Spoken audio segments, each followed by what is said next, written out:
Whole German villages now hold their final fair without children who know the songs. In some places, the maypole stands taller than the church, yet no young hands trained to raise it. Old men still shoot in perfect rows at tiny paper targets, even though the club will close when they die. Outsiders expect strong beer and loud brass. The real shock is how many of these customs fade quietly. These fading village rites seem like small shows for tourists, yet they once organized work, safety, love, even quiet protest. Every parade, bell, or bread oven solved daily problems long before screens and cars. By peeking inside 11 old customs, you can read how rural Germany thinks about duty and fun. Patterns under the pretty surface still guide people today, and one hidden thread might surprise you most of all. By the end, old photos of maypoles, lantern walks, and ice games will feel less quaint. You'll start spotting the hidden systems inside them, and maybe inside your own weekend habits that quietly keep people fed, safe, and less alone. To trace that hidden thread, follow one tall symbol. It rises each spring above red roofs and watchful church tower. Few sites confuse guests like a raised tree. That painted giant is the village maypole tradition. Dawn light hits a small cobbled square. Men drag in a long trunk. Kids run alongside. A club cut it days before, then guarded it. On raising day, teams wait with long wooden forks. They lift in tiny steps, moving only on shouted cues. Yet one secret rule can stop everything. Villages once raised maypoles to honor crafts and saints. Each signboard shows bakers, carpenters, farmers, and clubs. The work trains trust, yet fewer young arms still learn it. If a fork slips, all must react, or it falls. A crane could work faster, yet would erase that teamwork. To visitors, it looks like slow fun with risk. For locals, it says, "We hold this whole place up." Once the pole stands, noise from the fair rolls in. Here's a custom that looks like a simple party. The Kithuai village fair once tied the whole year together. Tents rise next to the church. A ride hums in circles. Frying oil hangs in the air. Brass music blasts past the half-timbered houses, while old friends meet at long wooden tables. The date is not random. Kithuai marks the church's birthday and often comes after harvest work ends. A priest blesses the fairground. A mayor taps the first beer barrel. A Kithuai couple in best clothes leads dances and games. But the strangest part comes when the fun is over. On the last night, locals act out a fake funeral for the fair, sometimes with a small coffin or such a doll. Laughter hides a real worry. Many villages fear this could be the final one. Young people move to big cities. Inns close. Traveling ride owners skip tiny stops. Guests see bright lights and sausages. Residents feel a test of village soul. What began as church duty plus rest day now shows whether a place still has enough hands. When the music fades, some villages save their pride for quieter harvest thanks. At first glance, a straw crown seems like a random church prop. This is the Harvest Festival with its heavy grain crown. On a cool Sunday, bells ring and doors open. Children carry a huge woven ring shaped like a royal crown. Colored ribbons sway. Dried flowers crackle in the breeze. Older women walk close, ready to catch it if small arms slip. Days before, farmers cut perfect stalks of wheat and rye. A few women know how to braid them into the antekrone. They sit for hours in a barn, tying knots and talking about old years. After the service, people share soup, cake, and new wine in the village hall. Yet what sounds cozy hides a sharp worry. Big machines now harvest huge fields with almost no helpers. Many locals do not grow grain at all. Some churches skip the crown because no one remembers the braiding tricks. To a stranger, it looks like a nice photo spot. For village families, it once meant we will have bread and seed until next year. Once the thanks are spoken, attention shifts from full barns to hitting tiny wooden birds. Here, a loud parade hides a very serious past. The shooting club festival turned slow target practice into a royal village game. A drumline comes first. You hear boots on asphalt, metals clinking on green jackets, flags wave. A marching band leads men and women past houses hung with small paper targets and old shields. On the range, people line up with air rifles or small caliber guns. They aim at painted circles or a carved wooden bird high on a pole. Spotters whisper scores. When someone hits the key spot, cheers explode. In older times, these clubs trained citizens to defend gates and fields. Good aim meant safety when no police stood near. Later, the same groups guarded order at fairs and helped during fires or storms. Now, insurance rules grow tougher. Gun laws tighten. Younger folks often find the uniforms uncool. Many villages share one club or skip the big parade. To guests, it can look like a strange costume show with loud bangs. To insiders, it was long a school for calm nerves and shared duty. When the last shot echoes, attention moves from rifles to hoses and sirens. Sirens, grilled sausages, and laughter do not look like a safety meeting. These are volunteer fire brigade gatherings. An engine hall stands open on a mild evening. Red trucks shine under neon lights. Long tables fill the yard. Smoke from the grill drifts over helmets lined up on a bench. Children climb on old hoses while older men check pressure gauges. Training comes first. Crews pull on jackets and race to roll out lines, connect hydrants, and climb ladders. A leader times every move. After drills, uniforms come off and the same people pour drinks, sell cake, and chat with neighbors. Money from the Feuerwehrfest helps pay gear, fuel, and youth camps. But hidden inside these cheerful evenings sits a quiet fear. For over a century, villages without paid firefighters relied on such teams when barns burned or roads froze. Joining meant pride, skill, and a clear role in protecting everyone. Now, rules for rescue work grow strict. Courses take many weekends, and night shifts and distant jobs make it hard to serve. Some units like new members and must merge with the next town. To an outsider, it feels like a friendly barbecue with cool trucks. For those who wear the jackets, each small party checks whether someone will still run when the alarm sounds. After the last glass is washed, other clubs must keep village voices strong. After fire sirens, crowns, rifles, and tall trees, a pattern starts to grow clear. Old village customs keep mixing joy with work, faith with safety, drink with duty. Outsiders might see only food and music, yet inside each scene sits a training ground for how a small place holds together. The next tradition looks mild on the surface, yet its slow fading can break many of the others at once. Soft voices leaking from a village hall at dusk can sound like choir practice for grandparents only. These are village singing club evenings. Chairs stand in rows, a piano waits, and coats hang on the same hooks every week. Song folders lie open, reading glasses slide down noses.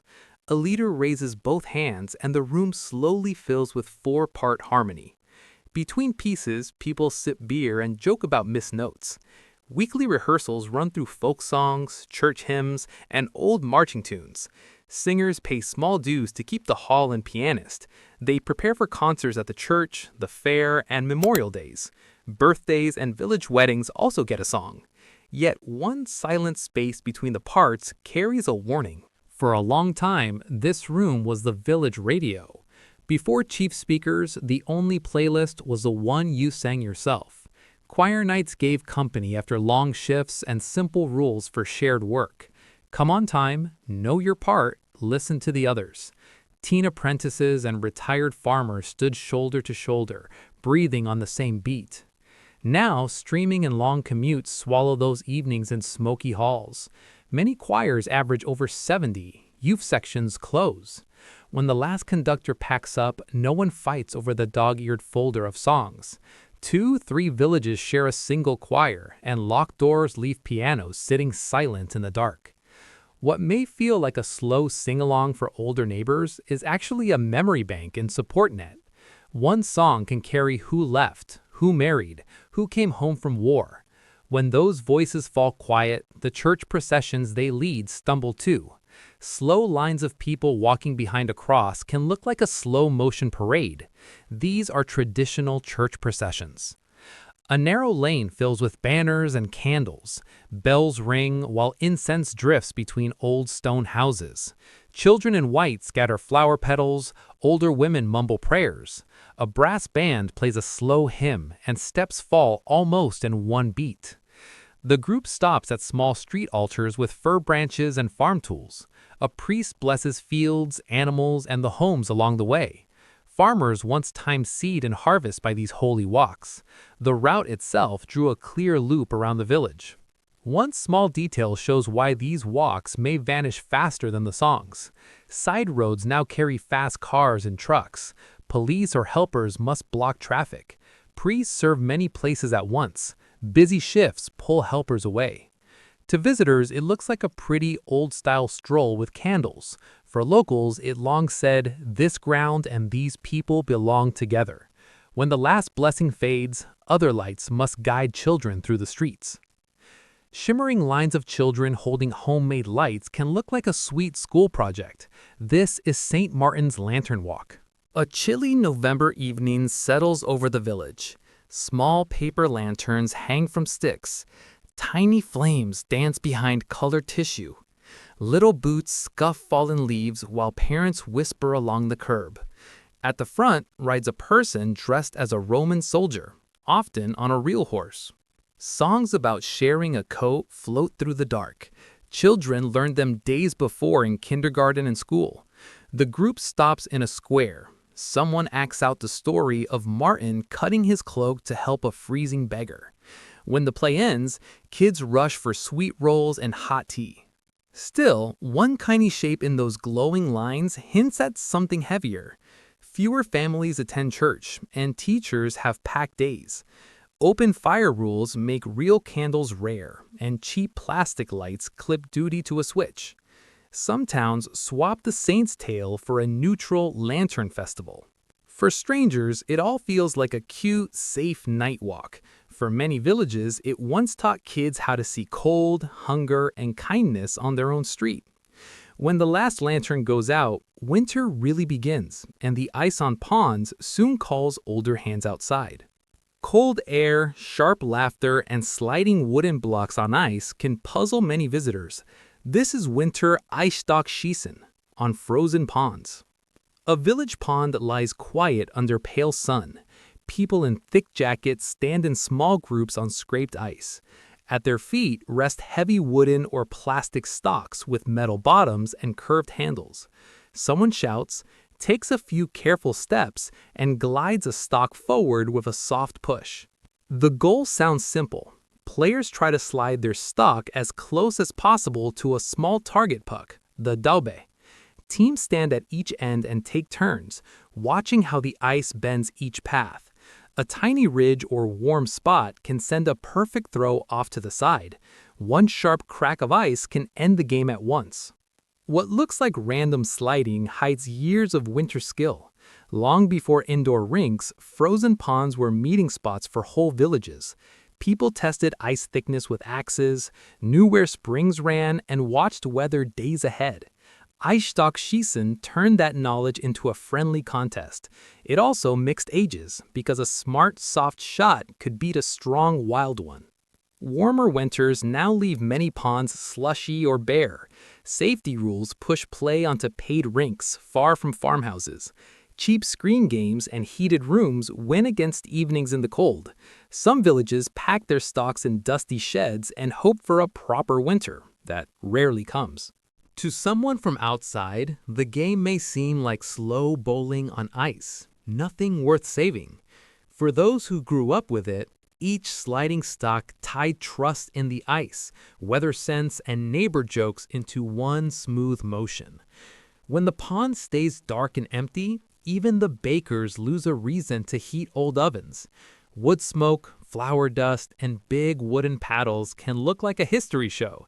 This is old-style bread baking day. An ivy-covered bakehouse stands at the edge of the village. Inside, a deep stone oven glows orange. Someone sweeps out hot ash with a long brush. Outside, tables hold raw loaves in floured baskets, lined up with family names scratched on paper. Villagers bring dough in metal bowls and enamel pans. A baker checks how hot the oven feels by holding a hand near the mouth and tossing in a pinch of flour. When the bread goes in, doors slam, and people wait on benches, trading news and recipes. Later, cakes and pizzas slide into the fading heat so nothing is wasted. Yet one empty hook on the wall raises a quiet question. In earlier years, almost every house worked fields and needed rows of loaves for the week. The village oven saved firewood and kept smoke away from homes. It also gave people the reason to meet, even in hard times. Now, many buy sliced bread on quick trips. Health rules, long drives to jobs, and fewer trained bakers make firing the heavy oven rare. Some bakehouses open only once a year as a small festival for guests. To people passing by, it can look like a nice food market with pretty crusts. For locals, it once meant safety from hunger, steady warmth, and steady neighbors. As the last embers cool, the next gathering waits for tiny shapes dropped into shining metal. Tiny metal shapes hissing in a spoon over a candle can look like a party trick. This is New Year Bleegieson fortune-telling. A small kitchen glows with yellow light on New Year's Eve. Outside, far fireworks pop. Inside, the TV murmurs in the next room.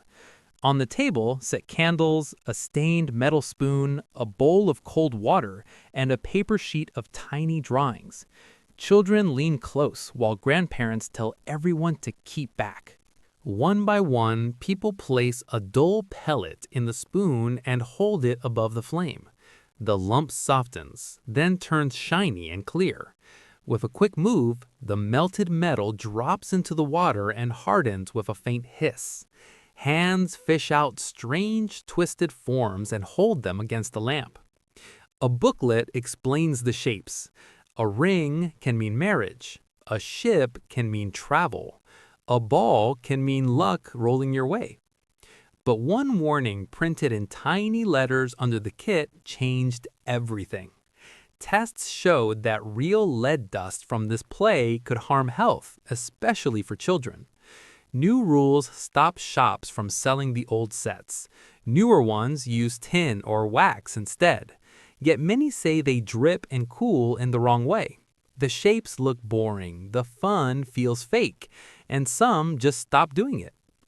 For more than a century, this tiny game opened the doorway into the next year. In quiet villages, it gave shy people words for big hopes about harvests, jobs, love, and journeys. A crooked lump could turn talk towards sickness or money worries. A clear ring could send the table cheering. In a few smoky minutes, melted metal turned private fear into a story everyone could tease and carry together.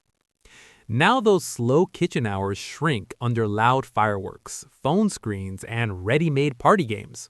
What survives slips into memory and old drawers, where a few hidden packets of real lead still wait. Some families still melt them in secret, windows open, laughing and arguing about danger. Is it foolishness or a small act of stubborn loyalty to the past? To visitors, it may look like harmless superstition or a messy craft. For those who grew up with it, each odd little figure was a mirror of the year ahead, read together at the same kitchen table. As that last lump sinks to the bottom of the bowl, the shared pattern beneath all these fading customs finally comes into view. Look back at the maypole, the kirchweih, the harvest crown, the shooting club, the fire brigade, the choir, the processions, lanterns, ice games, bread days, and Bleigießen. Every custom tied people to land, time, danger, and hope. Work and worship blended with play. Outsiders see shows. Villagers train themselves. The hidden rule beneath them all is simple. No one stands alone here. Without such links, small places loosen, then fade. When any habit looks strange, ask what problem it quietly solved before laughing or copying it in your own life. Old ideas about German villages often stop at beer and neat houses. You have just seen 11 finer threads. Ice stocks teaching weather sense, lantern walks teaching care, bread ovens and fire halls teaching shared risk. What once looked like cute background color now appears as a network of training grounds. These customs fade, yet the need they met does not. Staying curious about them keeps you ready to spot hidden systems wherever you travel next and question your own. If you enjoy uncovering the working parts behind everyday life, consider sticking around for more journeys into hidden systems like these. Subscribe, leave a thought about traditions from your own world, and keep watching. Cultures change, but the art of noticing them can stay sharp forever in every small village.